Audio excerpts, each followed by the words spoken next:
Ahoy mateys, let's discuss internet piracy. Rah!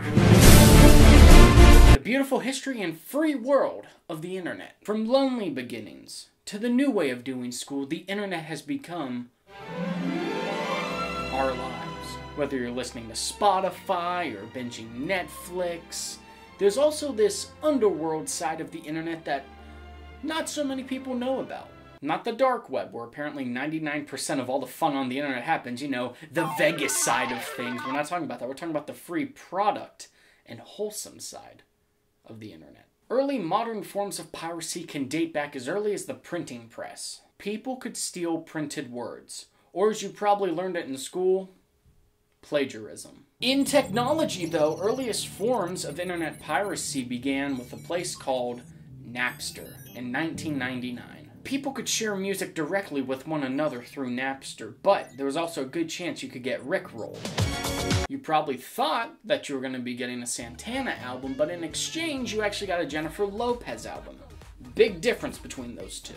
Everyone that was rocking a Windows 95 computer with, you know, that nice, you know, yellowish tint on the computer, they wanted to eagerly jump in on this whole Napster thing and get in on the free music because it didn't last forever. Eventually, Napster had to close down due to copyright issues, which in effect in 2001, Napster was no longer a thing. But from that, there were all these other websites and file-sharing programs, platforms, some websites where everyone kind of got a taste of what the black market for kind of free content and free product was like.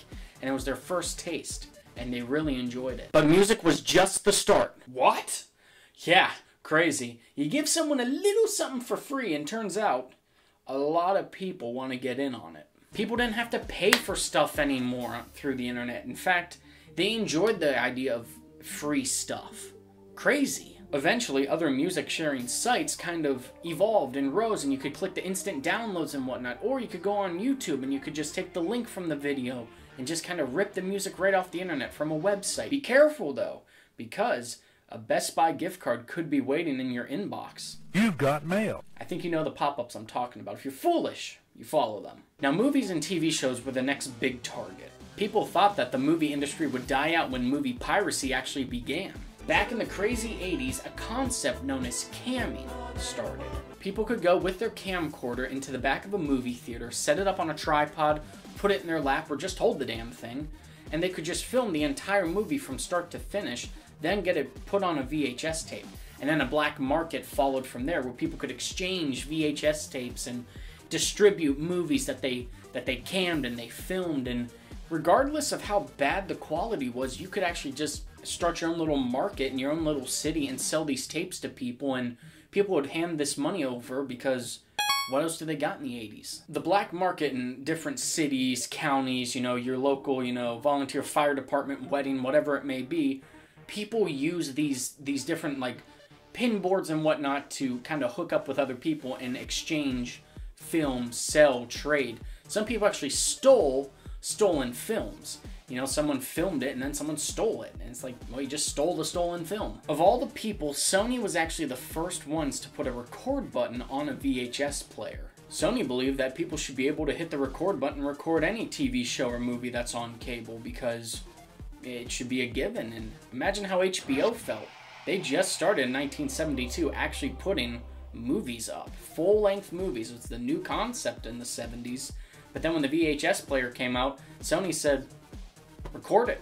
Go for it. If you go on YouTube and look up any old sporting event, TV show, commercials, and you find it in a 4:3 ratio on YouTube, those came from VHS players. Eventually, the cammed videos and movies would go from being on a VHS tape to a CD, and then eventually they'd upload it for free on the internet when bandwidth got expanded, and they were like, well, shit, we can go and put the movie up on the internet. In fact, when Star Wars 7 was about to have its midnight release in America, it already got released in another country, and there was already a cammed version of the movie that you could go online and actually download and watch for free 2 or 3 days before the actual film got released here in our country. But this was happening with all major motion pictures. People would intentionally go in, film it on a camcorder, and upload it to a website as fast as they could. You can go on any third-party website right now and actually watch cammed movies still to this day because some people can't wait. They need to see a movie the moment that it comes out, the next day.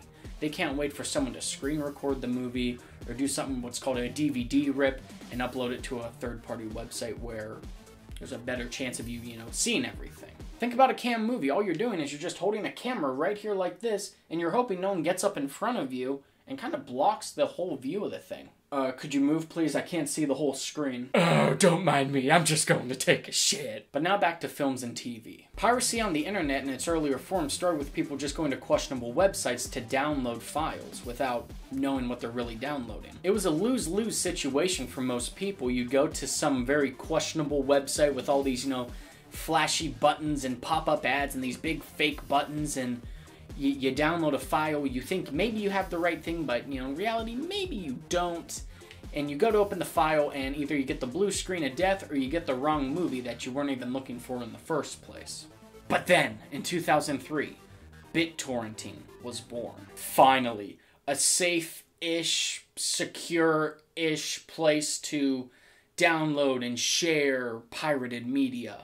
Now, BitTorrenting software initially began in 2001, and it was a better way to compress files, and it had this nice compression to it, and it's like unzipping a file. You could unzip it, and it was a much more safer, secure way. It had its own unique file extension, so not just anyone could open it. You needed to have this special software.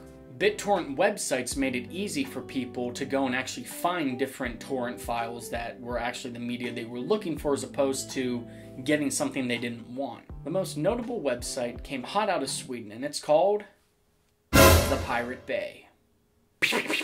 Now this website changed everything. Music, movies, TV shows, adult movies,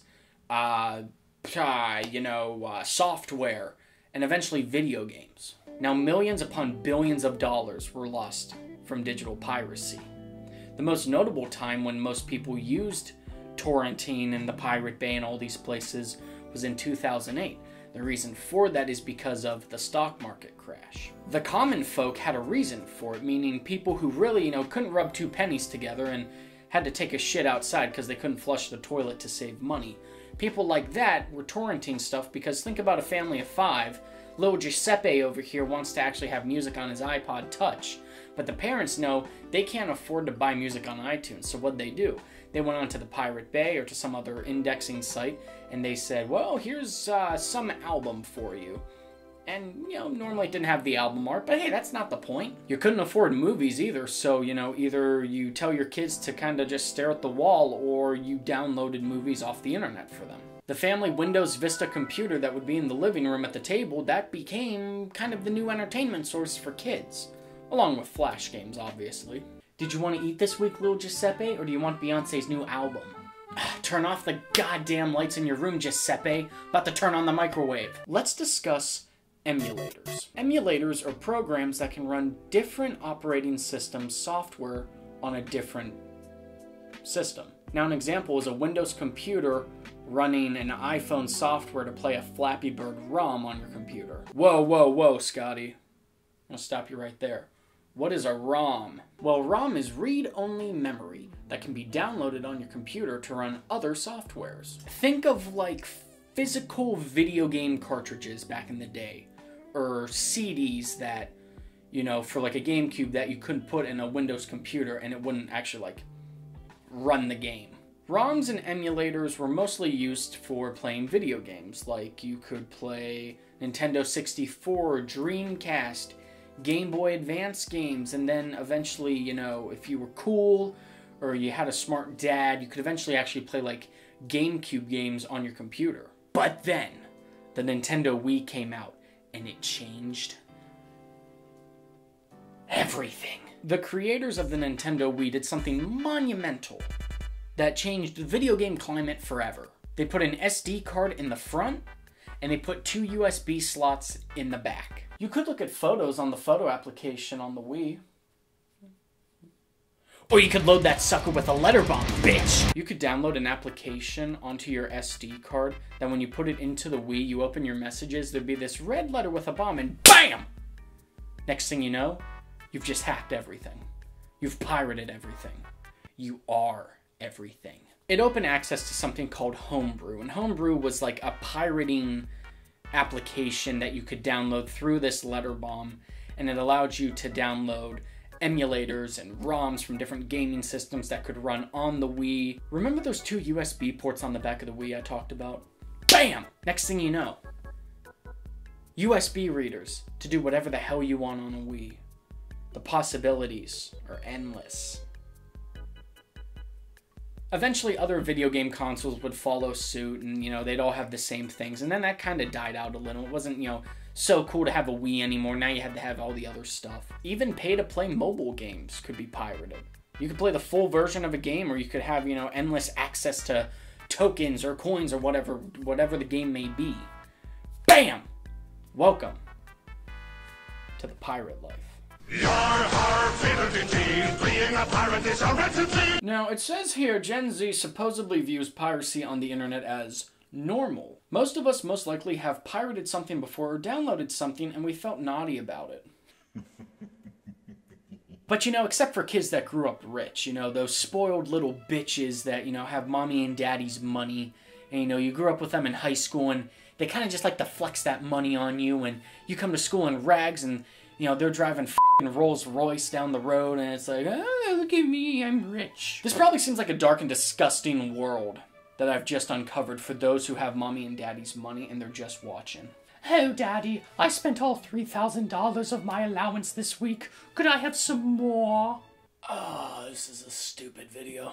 Pirated software is one of the tougher things to pull off. Whether back in the day to now, this isn't an MP3 file that you're trying to steal. In 2019, the top 5 most pirated softwares were Windows operating systems, Microsoft Office, Adobe Suite, IDM, which is like a download manager, but it downloads really fast for like slower internet speeds, and antivirus software, which makes perfect sense. Download antivirus software from the place that's going to give you a virus. Eat all the groceries before you get home. Dry yourself off before taking a shower. Eat before you pray. Get cremated before you die. But let's focus on the top 3. These are expensive and powerful pieces of software. But what makes them hard to pirate, you might be asking? Have you ever noticed how you need to have a product key or an account with software in order to use them? Ding, ding, ding! These major software groups realize they need to elevate the difficulty.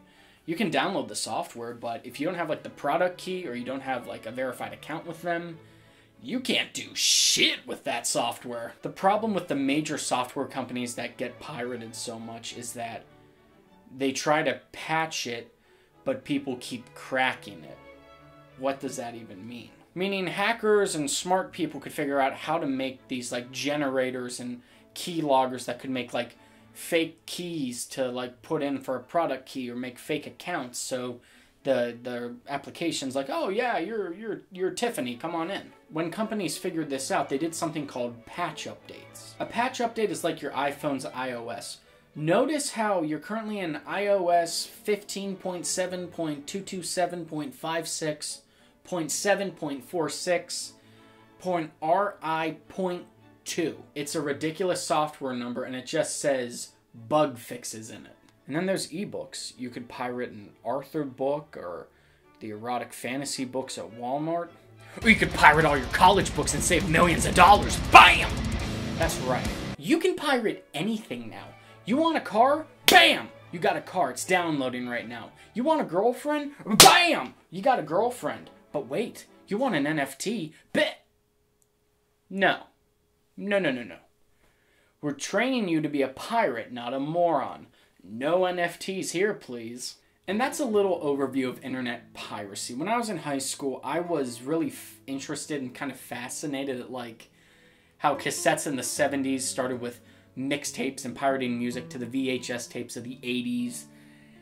I even remember my old MP3 player, and I remember the first song that I ever illegally downloaded and put on there. And I gotta tell you, that was some cool shit that day. And that's it. You are now free to venture off and pirate whatever you want. But be careful though, because the FBI is watching you.